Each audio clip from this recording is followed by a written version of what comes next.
आधुनिक हिंदी पद साहित्य का इतिहास, जिसके अंतर्गत आज हम आधुनिक काल की चर्चा करेंगे। आधुनिक काल। हिंदी साहित्य का आधुनिक काल अपने पिछले तीनों कालों से सर्वथा भिन्न है।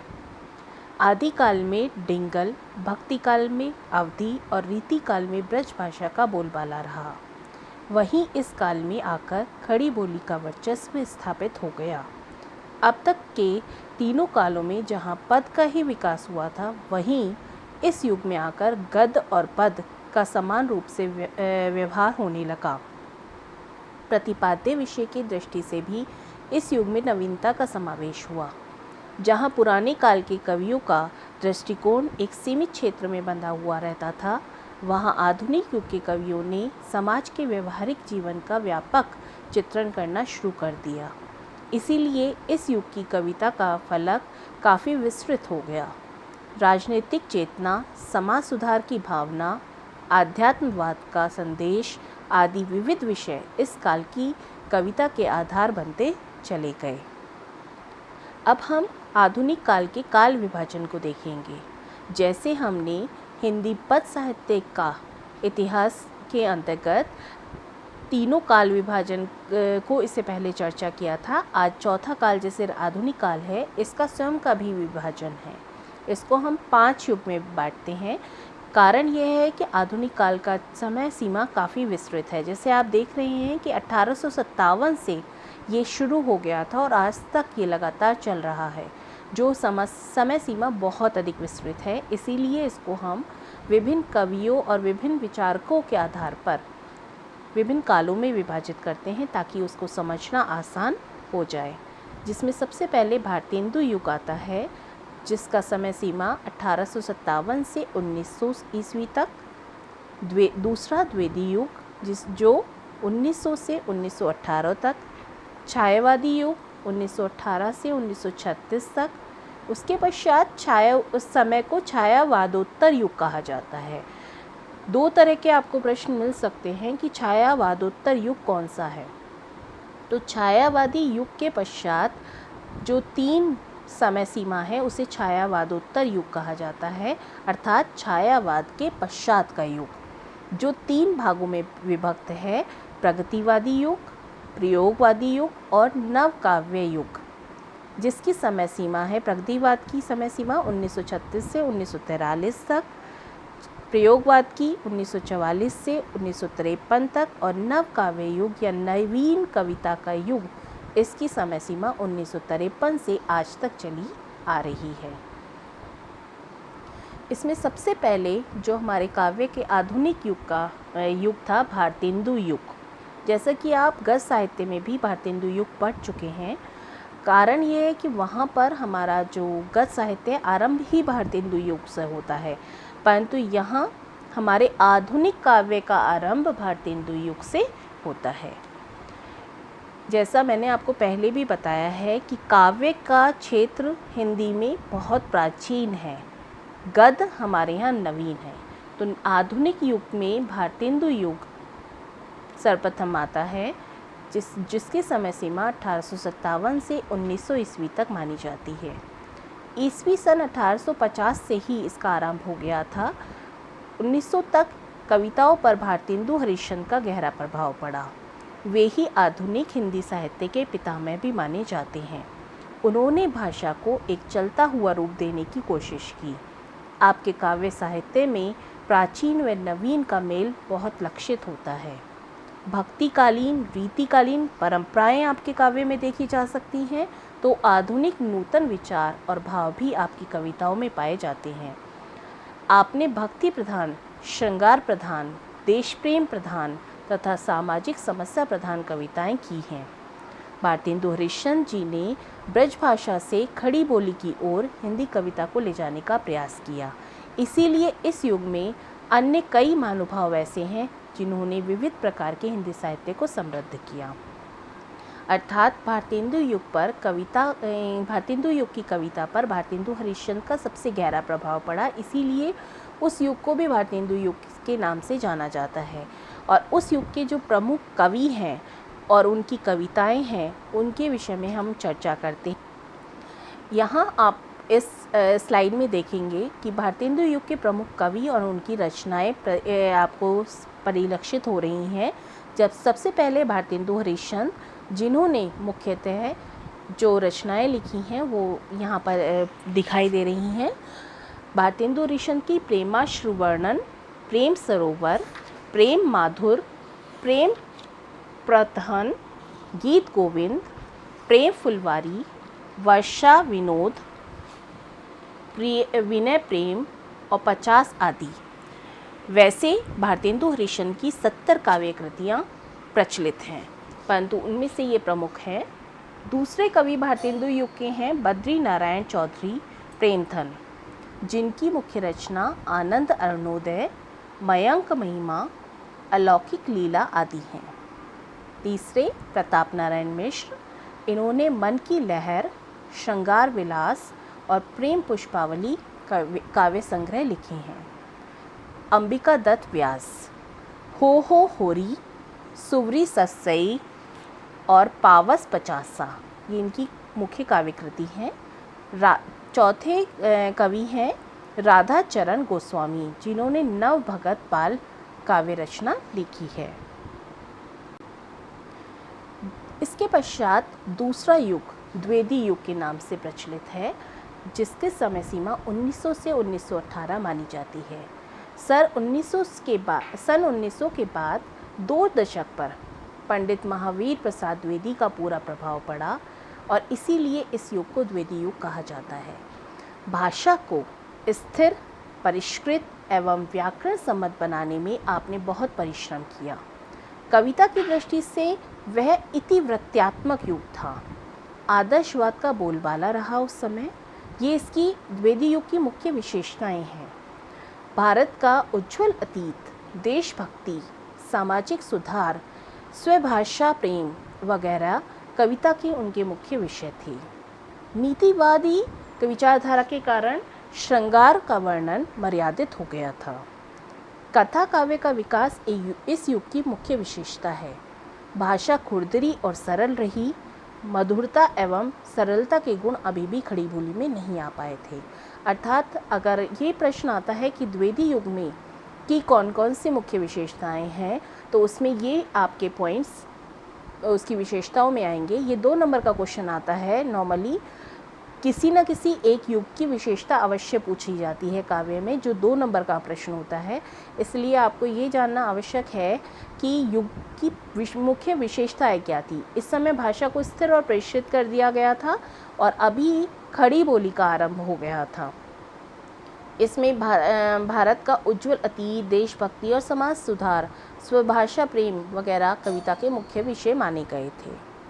द्विवेदी युग के मुख्य कवि और उसकी रचनाएं सबसे बड़ा है द्विवेदी युग, और इसमें सबसे ज़्यादा रचनाकार हैं।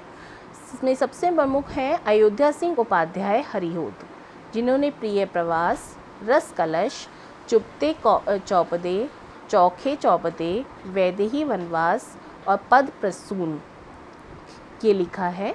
और उसके पश्चात मैथिली शरण गुप्त बहुत प्रमुख द्विवेदी युग के कवि हैं, जिनकी मुख्य रचनाएं तो बहुत अधिक हैं वैसे, पर उनमें से कुछ बता रही हूँ मैं। जयद्रथ वध, जय भारत, भारत भारती, विष्णु प्रिया, पंचवटी, द्वापर, साकेत और यशोधरा। इसके पश्चात दूसरे हैं जगन्नाथ दास रत्नाकर, जिन्होंने उद्धव शतक, हरिश्चंद्र, गंगा अवतरण, हिंडोला। माखनलाल चतुर्वेदी, जिन्होंने हिम किरीटनी, माता, हिम तरिंगनी, समर्पण और युग चारण लिखी है। सियाराम शरण गुप्ता, जिन्होंने मौर्य विजय, बापू, दुर्वादल, अनाथ और पार्थे, रंगमयी, विषाद और आद्रा। राम नरेश त्रिपाठी, इन्होंने मिलन, स्वप्न, मानसी और पथिक लिखा है। बालकृष्ण शर्मा नवीन ने कुमकुम, विनोबा स्तवन, उर्मिला, हम विश्वपायो, जन्म की, अपलक, कुंवासी, रश्मि रेखा।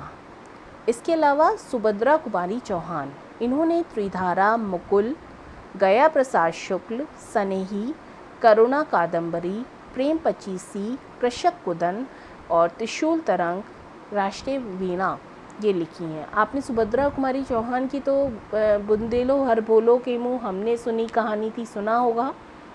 हाँ, इनकी मुख्य रचनाएं मतलब माखनलाल चतुर्वेदी, सियाराम शरण गुप्त, बालकृष्ण शर्मा नवीन, सुभद्रा कुमारी चौहान, इसके अलावा सोहन लाल द्विवेदी, जगन्नाथ रत्नाकर, ये हमारे राष्ट्रवादी कवि माने जाते हैं उस समय के, जिन्होंने राष्ट्रवादी समाज के या राष्ट्र के ऊपर रचनाएं अपनी की हैं, इसलिए इन्हें राष्ट्रवादी कवि भी माना जाता है। तीसरा युग हमारा आता है छायावादी युग। छायावादी युग की समय सीमा 1918 से 1936 मानी जाती है। इस समय में हिंदी में कल्पनापूर्ण, स्वच्छंद और भावुक कविताओं की बाढ़ आ गई थी। ये यूरोप की रोमांटिसिज्म से प्रभावित था।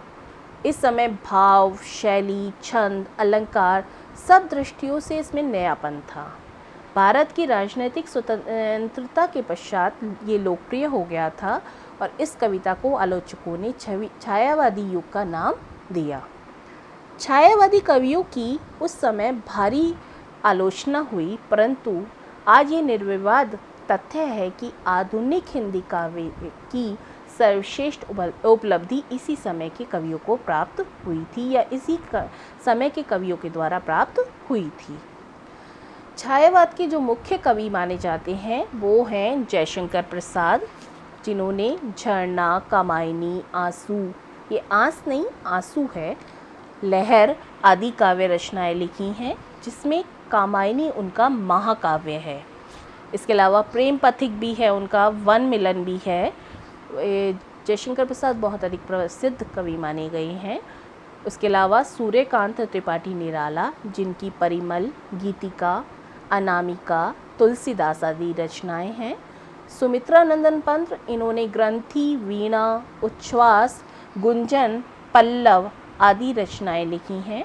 और दूसरा महादेवी वर्मा, इनकी ग्रामा, निर्जा, सांध्य गीत, निहार, रश्मि आदि रचनाएं हैं। महादेवी वर्मा प्रथम महिला थीं जिन्हें ज्ञानपीठ पुरस्कार प्राप्त हुआ था। ज्ञानपीठ पुरस्कार भाषा के क्षेत्र में सबसे उच्च श्रेणी का पुरस्कार माना जाता है, जो कि महादेवी वर्मा जिसमें सबसे प्रथम महिला थीं जिन्हें ज्ञानपीठ पुरस्कार प्राप्त हुआ था हिंदी में। और सबसे पहले 1968 ईस्वी में सुमित्रा नंदन पंत, जो छायावाद के ही कवि हैं, सुमित्रा नंदन पंत, उन्हें अपनी काव्य रचना चिदंबरा के लिए ज्ञानपीठ पुरस्कार प्राप्त हुआ था। अर्थात छायावाद के दो प्रमुख कवियों को ज्ञानपीठ पुरस्कार प्राप्त हुआ है, सुमित्रा नंदन पंत और महादेवी वर्मा। ये भी ध्यान रखने वाली बात है बेटा।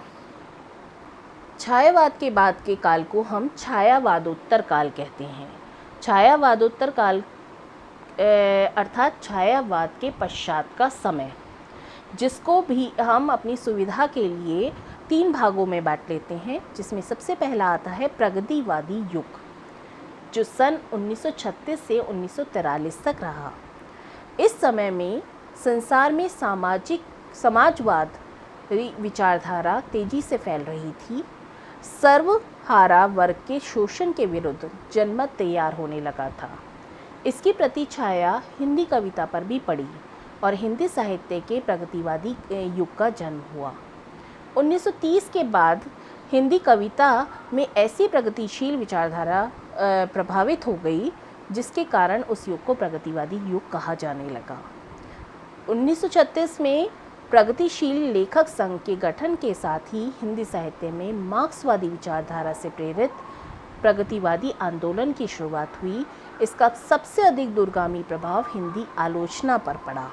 अतः मार्क्सवादी आलोचकों ने हिंदी साहित्य के समूचे इतिहास को वर्ग संघर्ष के दृष्टिकोण से पूर्व मूल्यांकन करने का प्रयास आरंभ कर दिया। अर्थात उस समय में मार्क्सवादी विचारधारा का सबसे अधिक प्रभाव रहा।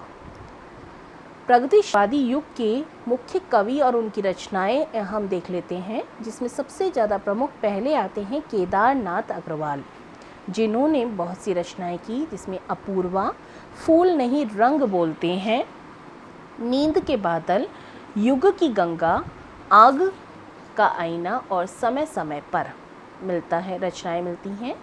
त्रिलोचन उसमें दूसरे कवि थे, जिन्होंने मैं उस जनपद का कवि हूँ, धरती और मिट्टी की बारात लिखा। तीसरे हैं रांगे राघव, जिन्होंने अजय खंडर, राह के दीपक, मेधावी, पांचाली आदि अपनी रचनाएं लिखी हैं।